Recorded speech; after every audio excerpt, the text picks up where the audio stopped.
All right, you are still watching Ways. It's so interesting that we're discussing the Rufai Oseni video. I don't know if they have the video. If they have the video, if we can just see that video quickly, or do we have the video now?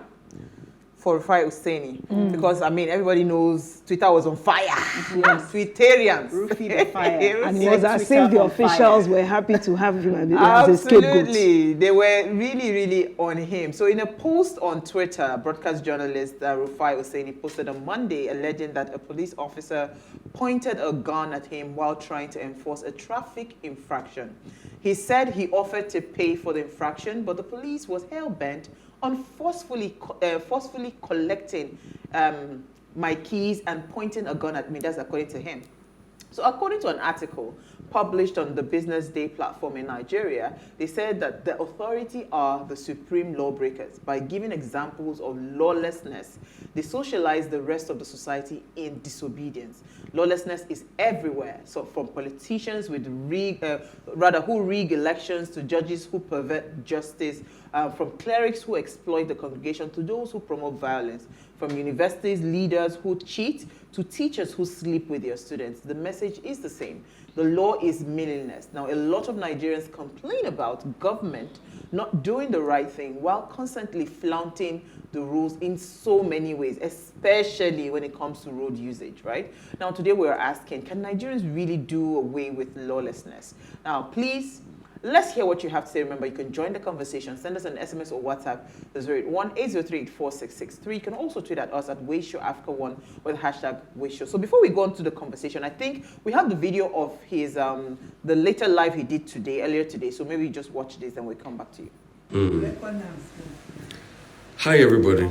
I need to go on this live to be able to explain a lot of things and concerning the video circulating.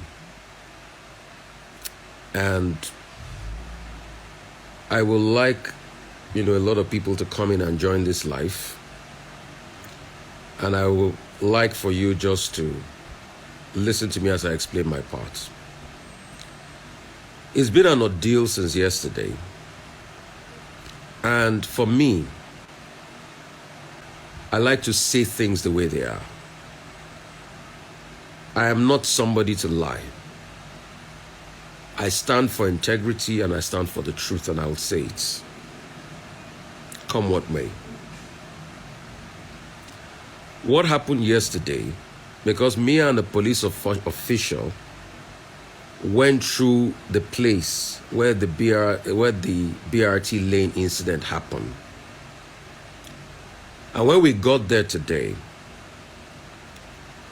he confirmed that there were supposed to be diversions around there.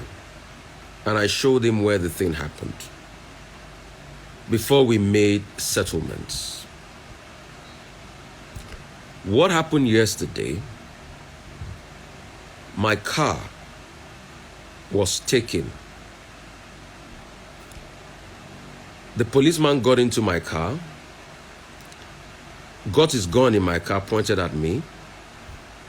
They forcefully collected my key and drove my car off to their yard. All right, so, I mean, if you're looking for the video, he did a live today, so you can go on his Instagram page, and I'm sure you're going to find that video. All right, ladies. This conversation is actually interesting because, I mean, the first submissions that I had heard yesterday was that he used the Google map. And I remember clearly, this has happened to me before, especially when they shut down the Third Mainland Bridge. And, I was always using Google to go to the mainland. There was a particular day I was rushing for a meeting in the Ikeja GRA.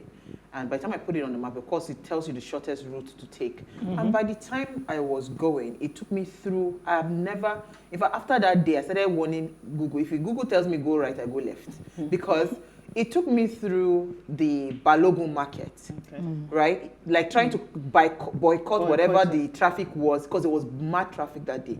And I ended up on a road that I saw the, I think it's in the local neighborhood watch guys, or I don't know, the local ones in the market though. Okay. Not last month, but they had the, I think green Vigilante. or something. No, it's not vigilante. They are traffic law, what's it called? Monitor. As a market Yes, but in staff. the market. Yes. And the lady was standing there. The man was standing somewhere. And they were just watching. But the map kept telling me, go in through that road. So clearly, that road actually is supposed to be a road.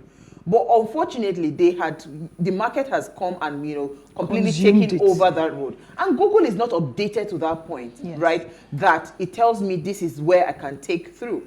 So I ended up facing the road. I had not entered. And the next thing, she jumps in front of me. The way I faced her, I said, you saw me. You understand? You saw that I was Contemplating and You thinking. didn't come to say, madam, this is not, you waited. I said, you don't even have the right. So by the time she even knew she was wrong, right? And she now said, oh no, that is not the way. But you can actually pass it, and if you just give me small thing, you I will enter your car and I will now clear the road for you. So it clearly tells you that road was actually the right viable road to but use. they have turned it to something else. Part of So the market. I understand that part, and I understand the part of, especially on the Ikorodu road, you don't know where BRT starts, where BRT stops. At some point on the Ikorodu, yes, it's Well, not all that true, part true. that is demarcated. Yes. So that part is all there. And I would say with this Rufai Oseni's matter, the only place I fault him is the part you're calling people unprintable names. I don't like when people use insultive words talking to people. No matter how aggravated you are as a person, you should be able to control your temper and not call people names, right? That was one. And the other part that it seemed like he was being arrogant, trying to call, He was you gonna know, call the the governor and all of that. But let me hear your thoughts, ladies. Because I know Elsie is ready to attack me, but I'm here for you. Is it? Are you waiting for me to go Yes. first? So I'm not going to attack you, really. I mean, you raised very important issues that we face on our roads, even with the people that's supposed to be securing or guiding us. They deliberately wait for you to make a mistake. In fact, you realize that places that are supposed to be one way, the sign that is supposed to be there, it's not there, right? It wasn't there from the beginning. I even heard that some of them go as far as removing them so that you can actually fall into the trap. And then, you know, if a normal citizen can easily see you and tell you, oh, no, turn back, because they actually do that. They Yes. tell you, turn, you are going Yeah. on the wrong way. Why can't an official realize that you're doing something that Or is you're about not, to break the law. you know, about to break the law and help you? But you see Rufai's case, it's different. It's different because the video that I saw where he was saying the whole unprintable names and saying he was going to call the governor, according to him, was when they went back to the points where his people came to pick him and all. It was clear. The BLT line was there, right? Even the demarcation of the BLT line was there. I remember the first tweet he put out. He did not say, oh, he didn't know that he had, or his excuse wasn't that he didn't know that it was a BLT lane. The first thing that comes to his mind is, how much is my, what did he call it? My offense, my infraction. My infraction. See, I know that we are poor in this country, but in that poverty, if all of us want to be doing how much is our infraction, we'll all be in that lane. Even me, I will drive in BLT lane and pay the infraction, right? He did something clearly wrong. And it's important for him to understand that part of this story. Because even the way he put out the, what's it called? The tweet, it wasn't from a place of remorse. It was from a place of, yes, I did it, and I'm ready to pay. So why are you pointing your gun at me? Now takes me to the other part. Of course, you don't have the right to point a gun at somebody because the person is on the BLT lane or the person has broken a traffic law, right? I was going through the, what is it called now? The constitution or the law that guides the traffic rule. And I saw the one passed by Raji Fashola in 2012. I don't know if that's still the updated one, but that's the one I could readily see. And the fine is 20,000 naira, right? And there was nothing like, oh, your vehicle is going to be impounded or things like that, because you know there are traffic rules you break, and that is the whole thing. But there was nothing like that. Regardless, this is a case of two wrongs, and like we know, it doesn't make any right, right? The way he's going about it, even the live video he has made, just makes it feel like you know how even when we are having this conversation about the police officials and the ones that are unruly and everything, and those that are speaking for them will also let you know that the way you talk to them is very important. They are also human beings. And I like how you said he should have been able to also control himself, because he was actually acting like someone who, you know what, I'm sort of above the law. I can call the governor. I'm calling you on printable nails. Even when you know you've done something wrong, you're only saying, oh, what is the infraction? In fact, that English, I just heard it today. What is the infraction? I'm going to use it today. What's the infraction? And let me pay. It is absolutely wrong. And he also just reminds me on the lighter side now when I talk about people from your state, Edo State, the guys especially. You know, there's this conversation that's going on social media where they tell you, oh, when you're dating, when you want to date someone, you listen to them, what they say. How they speak. My dear, if you follow most Edo men, when you talk to them about relationship, they say the best things in life. Like, when you finish speaking to them, you'll be like, ah, my sister must marry this guy. But the things they say is very different from what they do when you enter the relationship with them. I have experience, don't argue it. So, this is basically what Rufai has done in this instance. Is he Edo? He's not Edo. I don't even know where he is. I'm just giving an instance. So, he is someone who I love watching. Like when he analyzes issues, talk about what the government is doing that's not doing right, the APC, PDP, everybody, he speaks my mind, if I can say so myself. He hits the nail he hits the nail on the head. But having him do this just reminds me that talk is really cheap. It also reminds me that we are such a lawless country that even if you understand that breaking the law is wrong, you also begin to see it as the right thing to do, because that's almost like the only way for you to go by, you know. So I hope that, I mean, when our callers will begin to call, we can really answer these questions if Nigerians can do away with lawlessness, because I will not sit here and act like I haven't broken the law in one way or the other, right? We have done it one way or the other, and I really want to see a day where we know that this is wrong, we tell ourselves that this is wrong. It starts from just littering the roads and then going to your house and saying the road is flooded. You know, all those things that we do is part of lawlessness, and I really hope that we can go past that. I don't know how soon, and I don't even know when, because it's deep in our system. It's in our blood. What are your thoughts, lady? yeah. Well, first of all, aside from the clips that we saw, I'm sure there's a longer story that the parts that we didn't get to see. I just want to assume, you know, giving benefit of the doubt. He came out to tell us the story. It's still his I'm part. still saying. He said his part. He won't say what any other person. The facts of the case are he did use a BRT lane. Secondly, he came out and he said that he wanted to pay for the infraction and just go by his merry way, which is one of the things we should be able to do with a lot of traffic infractions. But we never get that chance. They always want to oppress us, take us to the police station, take our properties off us, when you could easily just receive a fine or be, you know, called to court if that was what it needed to be done. Most bus lanes are usually, in most countries, bus lanes are restricted for buses and taxis, but they also tell you that personal cars or private cars can use it at certain hours of the day. That is not the case. What I found a bit upsetting for me is the fact that he kept on saying the fact that, oh, I know I did wrong, but let's just get it done with. What do you need me to do? Yeah. It's a bit pompous. And like you said about addressing policemen, even when you know you've done wrong, everybody wants to be spoken to as a human being and in a decent manner. And especially when you know you're such a public figure. You're not a celebrity, you're recognizable. You, of all people, should know that they would look for an excuse to use you as a scapegoat. Now, darling, sorry to cut you in. He actually brought the case to our attention. Because we wouldn't have known anything was going on. Somebody may have gotten it from an angle. It. No, it's not just about him tweeting it. You see the angle that somebody captured him from when his friend came with the escorts. Someone would have caught it. And now we're looking at it from his angle and different angles. When he came to Twitter, he said that they held a gun to him. I take objection to that.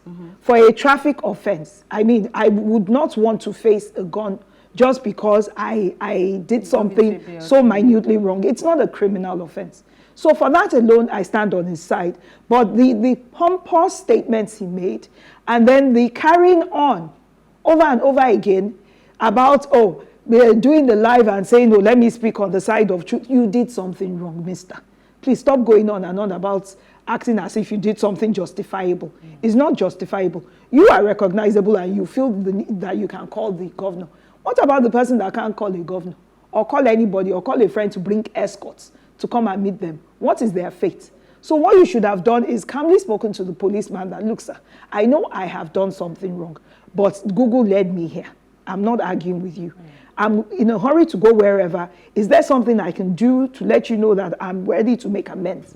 Instead of just blowing it out of proportion. That was what they claimed. The first time. So, the thing So, is... but the second time now, you're saying it's not I didn't hear Google. the Google in the live video, but the first one I heard was that there was a Google misleading, which happens in Nigeria. Yeah. Google will take you to somewhere you do not know. But I was going to say that, you see, I think it is also the approach to every situation. Absolutely. Because again, like you rightly said, Lady, nobody likes to be spoken to anyhow. I know that with me, when it comes to police, I'm always agitated. I had to caution myself. I had to deliberately tell myself, "Oh, they are not your," because I am just always apprehensive when I'm around the police, because I just feel like, but lately I started, piling them up. When I see them, let me go even greet them first and all of that. It now eased the tension, because again, the police, they are expecting you to clap back. So there is always that tension between citizens and the police. So you already know that exists. So why do you want to now still, shake up the water again? But let me hear, Norma's, your thoughts on this. Do you think that we can actually do away with lawlessness? Because whether we like it or not, this is a sign of lawlessness. Absolutely. However you want to put it, whether it was done, ignorance, they say, is not an excuse in law. Whether it was done without ignorantly or it was done deliberately, is still, you broke the law. Can we do without lawlessness in Nigeria? I think it's possible for us to do away with lawlessness. The question for me is, are we ready to do away with lawlessness in Nigeria? Lawlessness pays a lot of people in Nigeria. And this I can perceive to be a clear case of me being able to get away with law, because that's the impression that Rufai has consciously and unconsciously given people. You are caught doing the wrong thing. You admit that you did the wrong thing, but instead of finding a way to resolve the situation in such a way that shows that you're remorseful for what you've done, you get cocky. Well, in Laide's words, you get cocky. And I always would go back to consideration. Imagine yourself that you are the policeman on the road. I'm coming to the police, right? But imagine that you are the policeman on the streets, having to deal with these issues every single day. And then you are faced with this kind of situation. What would you do? Already, I like the fact that you brought out that there is tension in the air between the civilians and the police force. So how do you even calm the situation if you find yourself in circumstances that are, in this situation require you to have a face-off with them? Yeah. You have to come from the place of consideration. If you consider that, okay, how can I deal with this in a way that it cannot escalate? Yeah. Then it would have been easier. Because, I love to listen to, like Elsie, I love to listen to, he's very analytical. But he wasn't quite analytical when it came to this situation. Telling them that, yes, what's my infraction? It already tells the police that, oh, you think, and this is their office. Now he wants to prove a point. You want to tell me that? Do you know who I am? I will show you today. And when they get into that zone, there's nothing you want to say that will change their mind. They've already made up their mind. So I would have expected it, even though they were pointing guns, assuming that they pointed guns at you, you should find it, because when an officer with a gun, you don't know what they can do. So you're not expected to pour even more fuel to the fire, because at the end of the day, who is going to suffer the loss? It is you. Exactly. So thinking of all those situations would make me even more humble if I was in the case I would like calm, Oga. Yeah. Let's be calming down. Let's Eh? become- Let's But be you see, calming this down. thing is not. I have to I want say to take. I want to something, take a actually. break because I hear the phone lines are already ringing. But we'll take a But break. this thing is very important. Yeah, don't worry. You say when we come Before back you from take the break. call. No, we'll take it before we take the call. Let's go on a very short break because I think this is not unique to him. It's a No, Nigerian thing. it's a Do you know who I Nigerian am? Let's take a When break. you We'll be feel right you back. have Stay with access. us.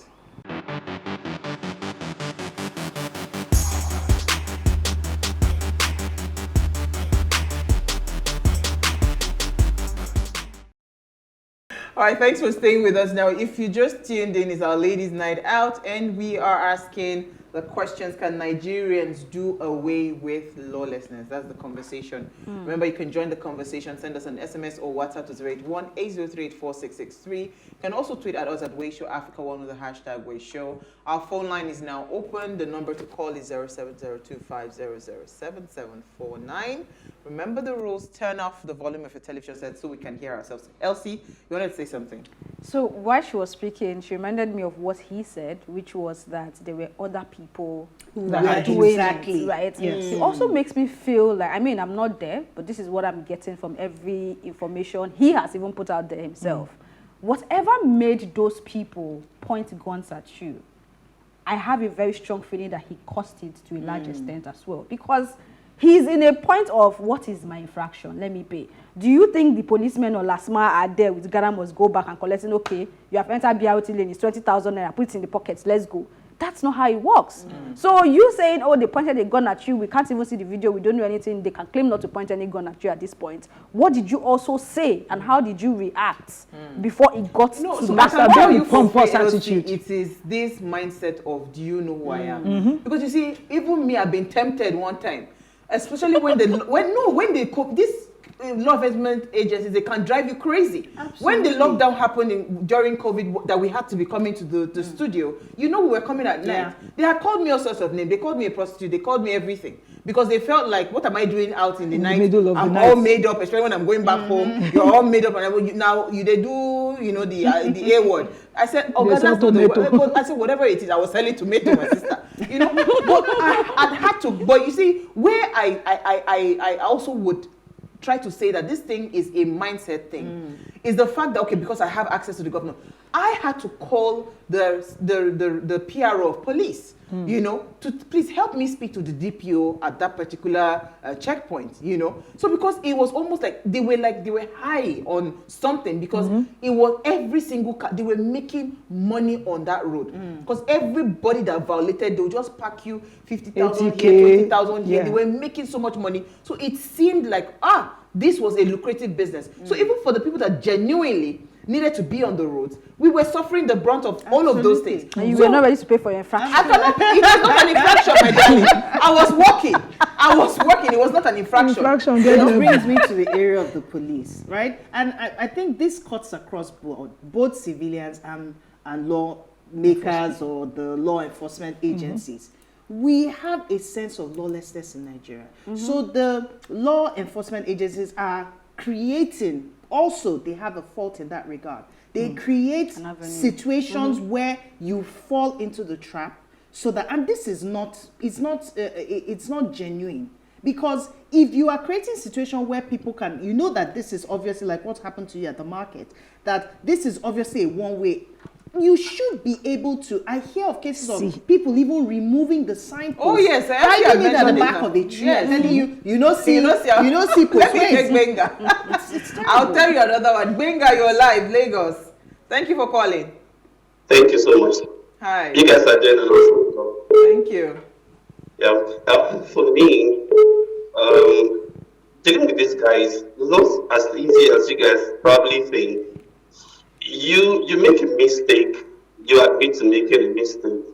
Okay, what should I do? Sometimes they try as much as they can to make life so better for you. I'm sure for someone like him, I know, and when he understood what was happening. But at some point, you get so frustrated with these guys. Look, the lawlessness in Nigeria starts from the very top, from the president himself. That's the truth. And if the head is bad, there's nothing any other part of the body can do. Thank you. What Rufai did Rufai is my man. I love the guy so much. I'm not supporting him.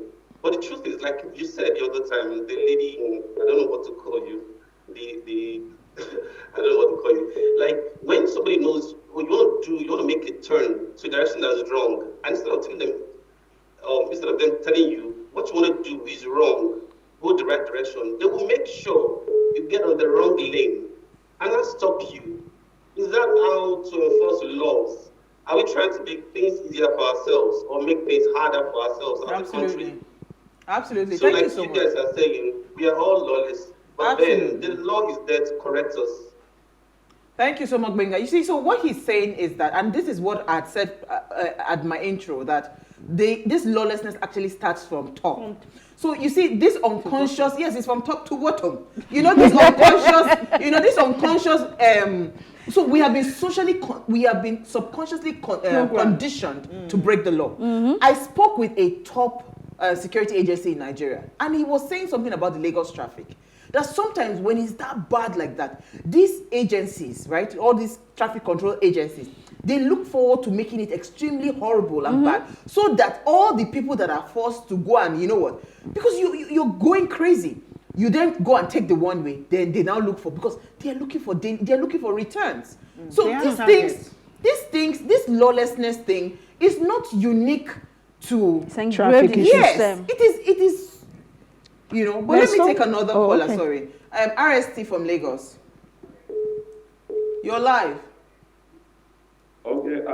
Good evening. Hi. Good evening. Good. I want to chip in one or two things. There's a discussion going on.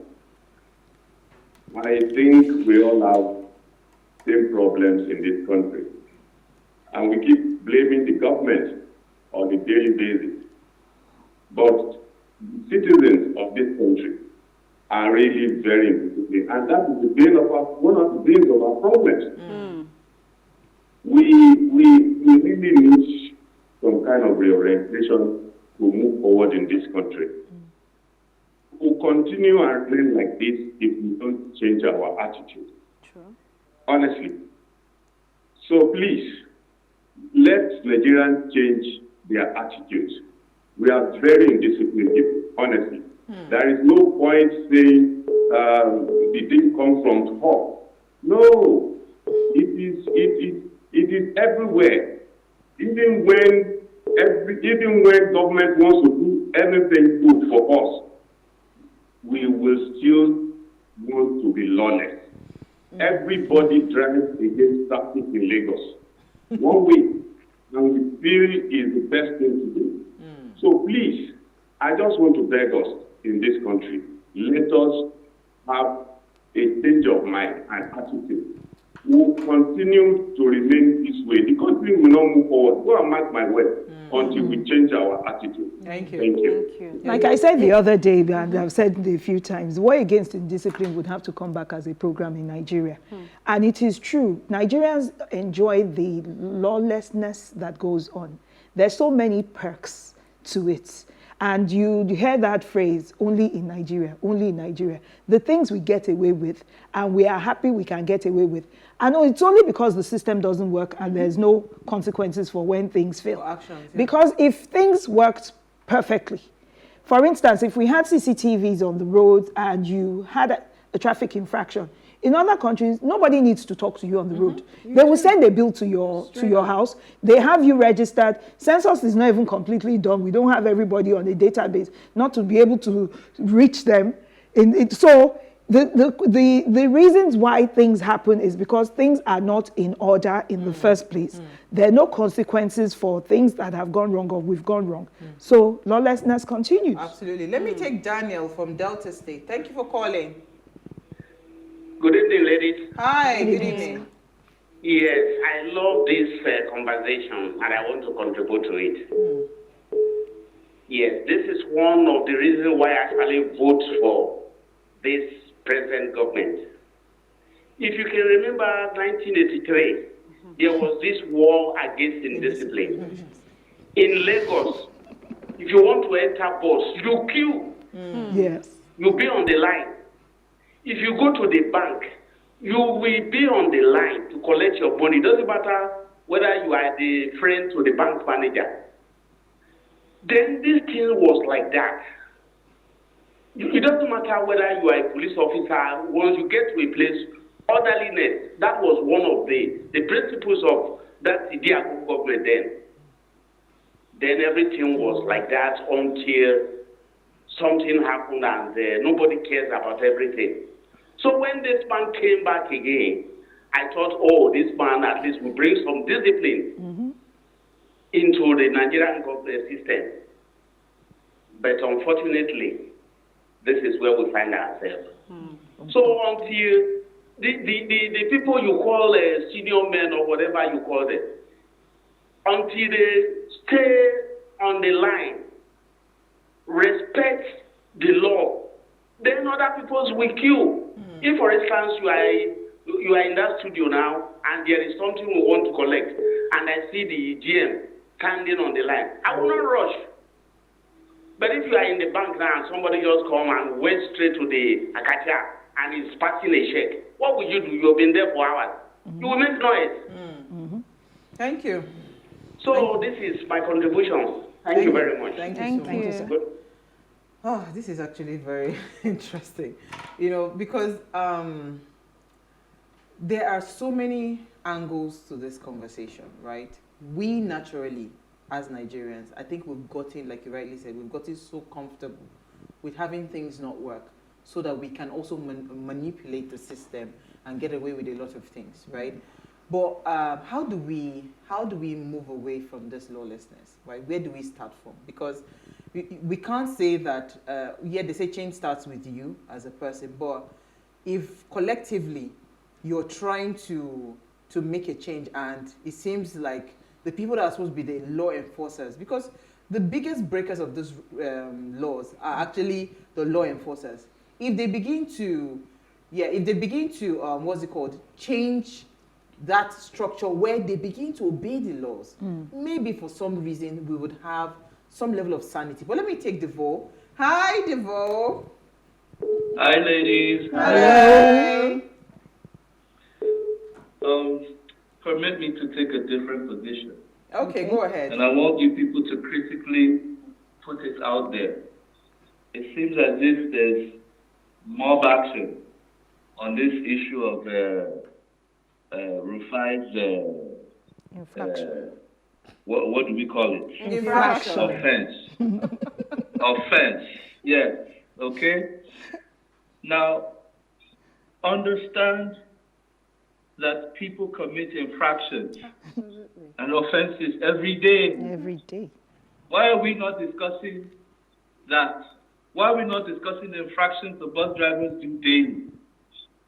Let's be careful that we don't crucify an individual on the altar of feeling that, oh, we've caught someone who parades himself as a defender of standing upright. That's not the kind of society we want to be, because tomorrow it will be your turn. Ask yourself one question, because we're shouting he was claiming big man and shouting, I will call the governor. What happened to his car? How did his car leave his side? That he committed an offense on BRT does not warrant an arrest. Neither does it warrant your car being taken away from you. It is a fine. That is also lawlessness in itself. Yes. You said what? I said that is also lawlessness in itself, on the part of the security operatives, taking away his car. That's my point, and that is what angered him. Like any other person, we need to put ourselves in that situation. His car was taken away to where? With whom? So I can understand his anger. I can understand everything he did after he was provoked. Remember, as a citizen, he has rights. The issue is, as Nigerians, we have been so used to being manipulated, we're so used to being flogged, we're so used to being controlled and being ruled that we forget that we have rights as citizens. Yeah. Check the social media right now. The whole online blog has gone completely haywire against one individual. Is that really what we are? Are we so upright? Are leaders that take advantage of us daily? Do we have mouth to speak against them? Even the commissioner, in his response, went way out of his line and was targeting him. I really, really, really need Lagos to wake up. Because tomorrow, not even tomorrow, this night, as you leave the studio to go home, you will see infractions. Let me see all of you come out on social media and start addressing each and every one of those. Thank you so much. Divo, thank you so much. Divo was going to where I was going to go to finally land my point. And I said it earlier when I was saying that the only two places I fault him is that part where he called them, the B name, and he apologized. Yeah, and he did apologize when he did the live, because he said that it was very wrong of him. Because no matter what, I would not. And he was bruised. Yes.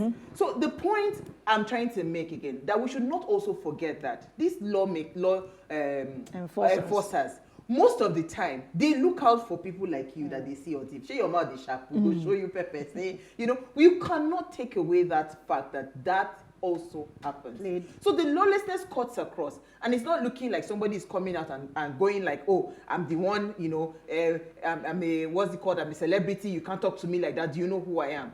Sometimes these lawmakers deliberately want to cut your neck off, and you have to fight back. Yeah. And what Divo said, which is really true, we are so used to being coward that we forget that we truly have rights. So when somebody is speaking out, you are saying, who do you think you are that you'll be talking anyhow like that? They call you stubborn, they call you all sorts of names for standing on your ground. And that is not supposed to be. Like he also said. Sorry, I heard him, and I agree to him to an extent, right? But again, to whom much is given, much is expected. It's just like, what typical example can I use now? Let's use the Baba Ijesa case, for example. Rape happens every day. In fact, there are people that will be raped tomorrow, and even when the case is reported, nothing will happen. So if your popular status, quote and unquote, gets you justice, why do you think that the society also cannot hold you even to a more use it to judge you as well? When you do something wrong? Let's not be hypocritical about it. Everything he has tried to buttress, we have said it on this show, about how the law enforcement people did wrong, about how we need to find a better way to begin to collect these fines. But again, I remember I was having a conversation with someone, and she said something very profound. She said, I think it was, okay, let me not start mentioning it. She said something about how we always want to copy and paste what is happening in the Western world and bring it to Nigeria, forgetting our peculiar issues and where we are. So if the case of BLT, because I live on the island now, but I used to live on the mainland, and I know how that Ikorodu road can be. I know how people go into the BLT lanes. So if what happens on that place every day is that if you enter, you get your ticket, you pass. Everybody, we are Nigerians, let's be honest with ourselves. We know what will happen there. So this is not about trying to hang Rufai or saying, oh, he is the only one that is breaking rules. I said it that we are all lawbreakers, right? And we now have an atmosphere where even foreigners come into Nigeria and do what we do. That was killed by a foreigner because of the kind of system we have. So even I myself, if I do something wrong tomorrow, for a fact, I know that the way I'll be criticized will be different from when somebody a regular person does the same thing. So, to whom much is given, much is expected. Let me take Oge for my, sorry. We're so sorry for keeping you. She's been holding. Hi, Oge, you're live.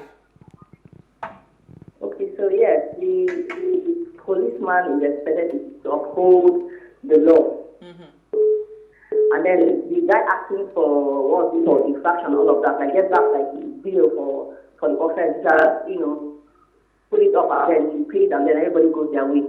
But because of the tension in the country already, nobody is happy. So that's why we see all of those negative vibes on him. So, and then because this guy also is a civil person, I think we should also try to protect him, because if we all lashing up on him, tomorrow this policeman is going to do much more, because they feel like now they have ways and all of that. Thank you so much. Thank you. Quickly, let's take our comments quickly. Running out of time. We have Daniel, who sent in a message. Good evening, my dear beautiful sisters of What Are You Saying? #ways. Can Nigerians do away with lawlessness? If you look at this critically and deeply, we cannot do without lawlessness. We as Nigerians can do without lawlessness. let me read the statement. We as Nigerians can do without lawlessness if we are determined to, but looking at it, we cannot.